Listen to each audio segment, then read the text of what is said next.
안녕하세요. 영성과 함께하는 내면아이의 해솔입니다. 오늘 영상은 완벽주의 성향을 가지신 분들에게 도움이 되실 듯 한데요. 완벽에 완벽을 기하느라 늘 긴장하고 초조하고 예민하신 분들 많이 힘드시죠? 또 완벽주의 성향을 가지신 분들 외에도 사람들에게 늘 친절하고 착한 사람으로 인식되고 싶어서 자신의 욕구를 누르고 다른 사람의 사소한 눈빛 하나, 표정 하나까지도 다 살피면서 상대의 기분을 맞추려고 애쓰는 분들에게도 도움이 되실 듯 합니다. 오늘 제가 만날 저의 내면 아이는 9살입니다. 엄마가 저와 제 동생을 앉혀놓고 받아쓰기 연습을 시키고 있는 상황입니다. 저와 제 남동생은 연년생인데요. 동생은 8살에 초등학교에 입학을 했고 저는 집안 사정으로 9살에 초등학교를 입학해서 학년이 같았습니다. 제 동생은 돌이 되기 전 생사를 오갈 만큼 심한 급성 폐렴을 앓고 난 뒤부터 몸이 좋지 않아서 학교에 출석하는 날보다 결석하는 날이 더 많았음에도 1등을 놓치지 않는 똑똑한 아이였습니다.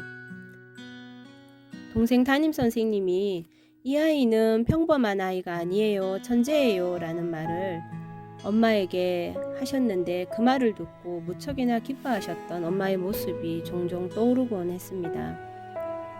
그 시절 저도 저희 담임선생님이 제 딸 삼고 싶어요 라고 엄마에게 말씀하셨을 만큼 성적도 우수하였고 이쁨 받는 아이였음에도 너무나 뛰어난 동생 앞에서 엄마에게 저는 늘 하찮은 존재 같았습니다.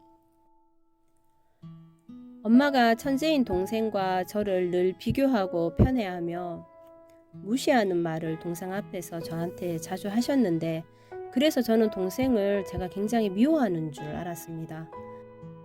그리고 천재인 동생을 어떻게 하든 이기고야 말겠다는 마음으로 기를 쓰고 살았는 줄 알았습니다.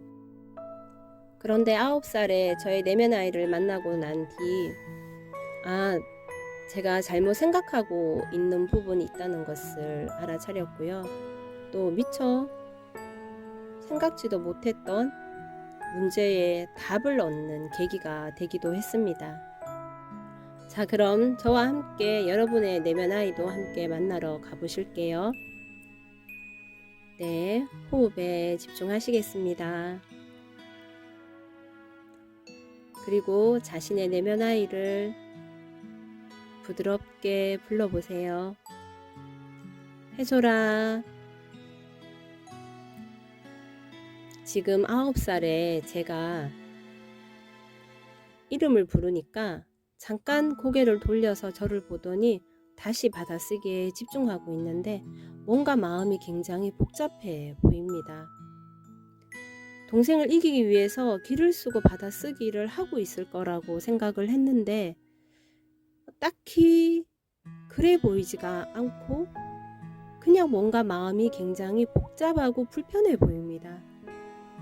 그래서 조용히 제 내면 아이에게 다가갑니다. 그리고 저희 내면 아이의 등에다가 손을 가볍게 얹었습니다. 해솔아, 지금 마음이 어때? 그냥 자신의 내면 아이의 생각과 감정을 느끼셔도 괜찮습니다. 그것이 어려우시면 말을 걸어도 괜찮습니다. 여러분들에게 이해를 돕기 위해서 저는 말을 걸어 볼게요. 지금 동생은 받아쓰기를 너무나 잘하고 있는데 저는 잘 못하고 있습니다. 엄마의 눈치를 보며 동생이 받아쓰기 한 내용을 힐끔힐끔 쳐다보며 받아 적고 있습니다. 그런 저를 엄마가 내려다보고는 너는 네 동생 똥이나 받아 먹어라, 이런 말을 엄마가 합니다. 그 순간 엄청난 수치심과 모멸감에 덩어리가 제 온몸 위로 쏟아져 내리는 것만 같았습니다. 그냥 제가 똥인 것만 같았습니다. 저의 내면 아이가 소리내어 울면서 말을 합니다. 난 동생을 이기기 싫단 말이야. 동생은 아프잖아. 왜 아픈 동생을 이기라고 그래? 아픈 동생은 보호해줘야지. 사랑해줘야지. 지켜주라고 말해야지. 왜 아픈 동생을 이기라고 해? 난 동생을 이기기 싫다고, 이 나쁜 엄마야. 엄마 나가. 불쌍한 동생을 왜 이기라고 해? 정말 나쁜 엄마야. 엄마 보기 싫어. 그러곤 대성통곡을 합니다. 난 똥이 아니야. 난 나야. 동생은 동생이고 나는 나야. 난 동생을 이기기 싫다고. 왜 아픈 동생을 이기라고 해, 이 나쁜 엄마야. 연신 이 말을 계속 반복합니다. 엄마 때문에 아픈 동생을 미워하고 이기려고 하는 나쁜 아이인 줄 알았잖아. 다 엄마 때문이야. 억울해서 계속 웁니다. 이때 저의 내면 아이의 하는 말들을 듣고 제가 미처 몰랐던 것을 알아차리게 되었습니다.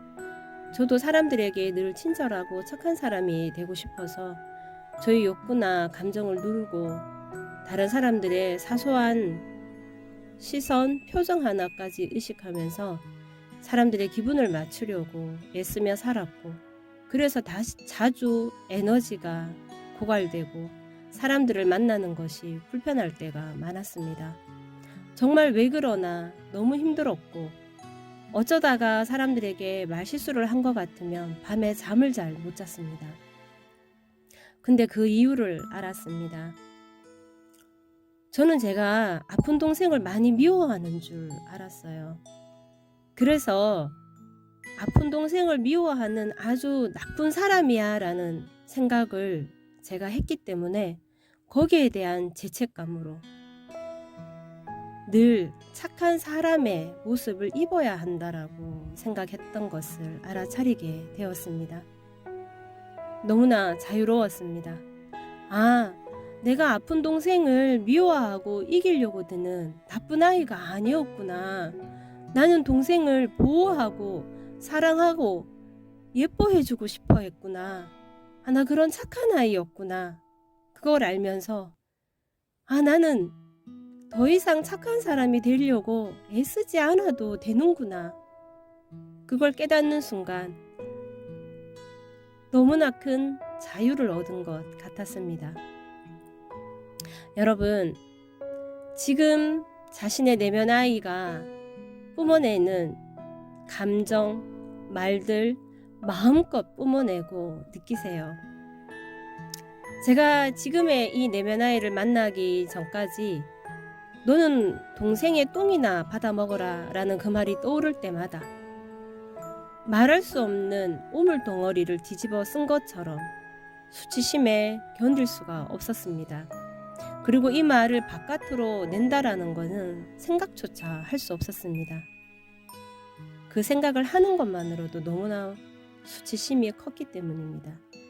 그런데 9살에 이 상처를 입은 나의 내면 아이를 만나서 충분히 그 감정을 제가 느끼고 그때 하지 못했던 말을 마음껏 토해내고 나니 자연스럽게 그 수치심에서 빠져나와서 제가 이렇게 방송에서도 편안하게 이 말을 전달할 수 있게 되었습니다. 동생 똥이나 받아 먹어라, 그 말은 그냥 저에게 이제는 그런 한 문장일 뿐입니다. 그리고 천재인 동생을 이겨먹기 위해서 더 완벽을 기하는 그런 성격이 되었는 줄 알았는데, 그것은 동생과 경쟁하고 싶어서 동생을 이겨먹기 위해서 그런 것이 아니라 엄마에게 인정받고 싶어서, 관심받고 싶어서 동생보다 더 잘해야 하니까 어쩔 수 없어서 그렇게 완벽 위에 완벽을 찾는 성격이 되었던 거지 결코 동생을 미워해서 이기기 위해서 그랬던 것이 아니었다는 걸 알게 되었습니다. 나는 나야 외쳤던 그 말 속에 아, 내가 동생을 이길 필요가 없구나. 나는 그걸 원하지 않았구나. 그러면 나는 나로 그냥 살면 되는구나. 또 자유를 얻었습니다. 여러분, 내면 아이를 만나면서 부모로부터 받았던 그 상처 때문에 굉장히 감당할 수 없는 화해 감정이 부모를 향해서 나올 수 있습니다. 절대로 그 감정 억제하지 마세요. 마음껏 토해내세요. 제가 아까 이 나쁜 엄마야 라고 외치는데 사실 저는 제 상담실에서 이 방음장치 안에서 마음껏 소리 지르고 큰 소리로 울면서 말했던 것을 절제해서 하다 보니까 목소리가 조금 떨리는 부분도 있었고 네 그랬습니다. 네, 이렇듯 마음껏 품어내세요. 특히나 착해야 된다라는 생각을 하시는 분들은 부모에게 어떻게 이렇게 말을 해? 라고 하면서 내면 아이를 만날 때 저항감이 심하게 올라오는데요. 그 감정을 마음껏 표현하지 않으면 그 상처에서 빠져나오지 않게 됩니다. 오히려 부모로 향해서 드는 미움의 감정이나 이 모든 말이나 감정을 토해내야 오히려 부모님을 편안하게 사랑으로 대할 수 있게 됩니다. 그 감정이 해결되지 않고 부모에게 대하는 착한 태도는 그거는 의식적인 포장일 수도 있습니다. 그러니 진정으로 부모님을 마음에서 소중하게 대하고 사랑하고 싶다면은 의식적인 노력이 아닌 진정으로 부모님을 사랑하고 싶다면 그 감정을 반드시 뽑아내셔야 됩니다. 감정을 뽑아낸다는 것은 그대로 느끼는 것이라는 거 이제 다들 잘 아시죠? 감정 두려워하시지 마시고 있는 그대로 느끼기만 하시면 됩니다. 우리 무의식 안에는 나를 계속 완벽하라고 몰아가는 마음이 또 있습니다. 예를 들어서 완벽주의 성향인 사람들이 내가 쉬어야 하는 상황인데도 내 몸이 지치고 힘들어서 쉬어야 하는데도 계속 무언가 해야 할 것 같고 가만히 있으면 불안하고 초조하고 그런 감정들로 힘든 순간들이 많은데요. 그렇게 몰아가는 무의식의 나도 만나줘야 됩니다. 그래서 그 마음도 제가 함께 만났습니다. 내가 9살의 내면 아이를 만나고 있는 그 장소에 그 무의식을 다시 불러드렸습니다. 떠올리시면 됩니다. 그 무의식은 위아래로 검정 양복을 입고 있었고요. 손에 야구 방망이보다는 조금 짧은 그런 방망이를 들고 있었는데 머리는 더부룩하고 지쳐 보였습니다. 그 무의식에게 말을 걸었습니다. 이 상황 다 봤지? 너 너무 힘들어 보여. 왜 그렇게 완벽하라고 몰아붙였니? 네 마음을 말해주면 좋겠어. 그랬더니 무의식이 말합니다. 그래야 사랑받으니까. 그래야 나를 바라봐 주니까. 가만히 있으면 안 되잖아. 완벽해야 인정받잖아. 그래서 그랬어. 이 무의식의 말을 듣는 순간 아, 너도 나를 사랑해서 그렇구나. 마음이 아팠습니다. 많이 힘들었지. 그렇게 끝없이 힘을 줘가면서 완벽해야 한다라고 그렇게 늘 말해야 했던 너 많이 힘들었지. 그랬더니 힘이 들어가 있던 어깨가 편안하게 내려옵니다. 고마워. 그래도 너 때문에 열심히 살았어. 많이 애썼어. 이제는 편하게 있어도 돼. 너도 나고 나도 너고 9살에 해솔이도 나잖아. 우리 다 하나잖아. 마음이 아파옵니다. 다 같은 나이고 하나인데 상처로 흩어져 있으면서 서로가 서로를 몰아갔던 자신은 바로 나입니다. 어린 시절에 상처를 받았던 그 시점에서는 부모로부터 들어왔던 비난의 목소리나 그런 상처의 말들로 분열이 일어났지만 그 이후부터는 나를 비난하고 몰아가는 목소리를 내는 존재도 역시 나입니다.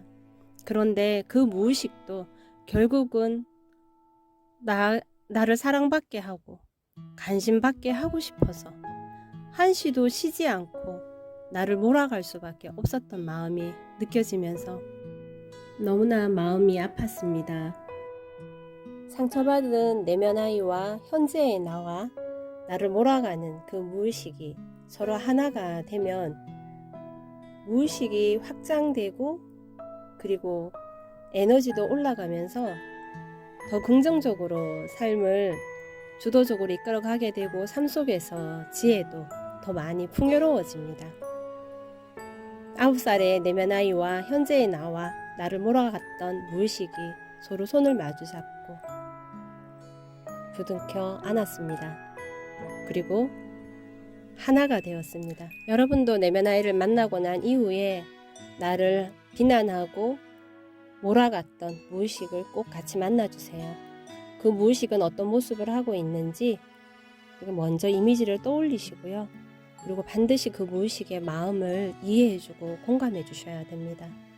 그러면 현재의 나와 내면 아이와 나를 몰아갔던 그 무의식이 서로 하나가 통합이 되면서 서로 하나가 되면서 무의식이 확장되는 겁니다.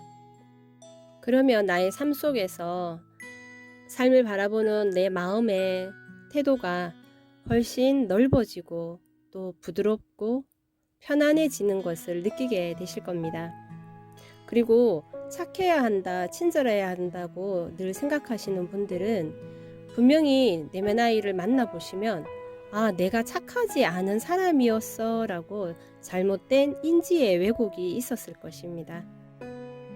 혹은 착해야 했던 여러 가지 이유 중에 또 하나는 어린 시절 너 착하네 라는 말을 한마디 들은 그때부터 아, 착하면 인정받구나 라는 생각으로 또 그렇게 되었을 수도 있습니다. 어린 시절에 그렇게 나를 나쁜 사람이라고 생각하게 했던 그때 내면 아이를 만나서 충분히 감정을 느끼시고 그 상처에서 빠져나오시면 이제 사람들을 대하는 것이 편안해지실 겁니다. 그리고 늘 억누르고 사람들의 눈치를 보며 기분을 맞추려고 했던 것에서 벗어나서 내 생각이나 감정을 편하게 얘기하시게 될 겁니다. 오늘 방송을 통해서 여러분이 또 하나의 내면 아이를 만나고 상처에서 벗어나고 내면이 성장하고 또 하나의 자유를 얻으신 시간이 되실 수 있기를 진심으로 바라며 오늘 방송 마무리하겠습니다. 감사합니다.